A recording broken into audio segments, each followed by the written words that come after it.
initialement, le nombre de briques est égal à la surface à maçonner sur la surface d'une brique. Ça, c'est dans le cas initial. Dans le cas où, c'est-à-dire l'épaisseur de la brique est la même que celle du mur. Donc, le nombre de briques est égal à la surface à maçonner sur la surface d'une brique. Étant donné que dans le cas d'aujourd'hui, l'épaisseur de la brique est différente de celle du mur, donc, pour ce présent projet, l'épaisseur du mur est de 25 et celle de la brique est de 10 cm. Voilà donc, dans ce cas, notre formule se transforme de la manière suivante.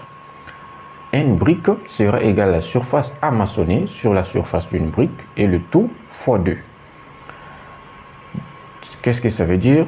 Ça veut dire tout simplement que nous aurons deux alignements de briques. Donc, voici une photo illustrative. Nous aurons donc deux alignements de briques ou deux lignes, une ligne à gauche et l'autre à droite, avec le joint au milieu. Voilà donc, nous avons déjà ici par devant nous les détails du mur avec toutes les dimensions qu'il faut. Qu'est-ce qui nous reste ici afin de procéder à l'application numérique? C'est les dimensions de la brique. En voici donc les dimensions de la brique. Notre brique est de 10 cm d'épaisseur, 25 cm d'auteur et 50 cm de longueur. Nous allons donc procéder à l'application numérique.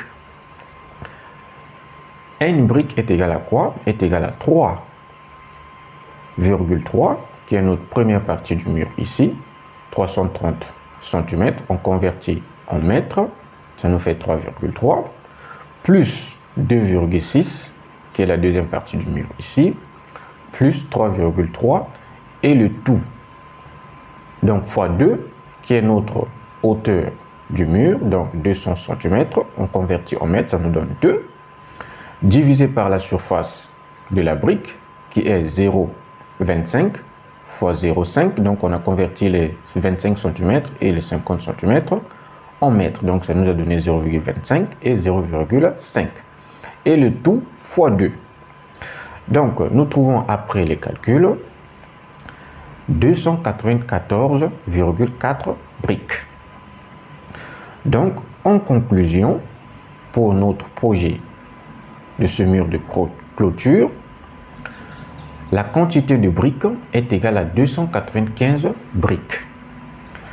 De la même façon que je l'ai dit dans la vidéo précédente, la quantité trouvée ici, c'est 295 briques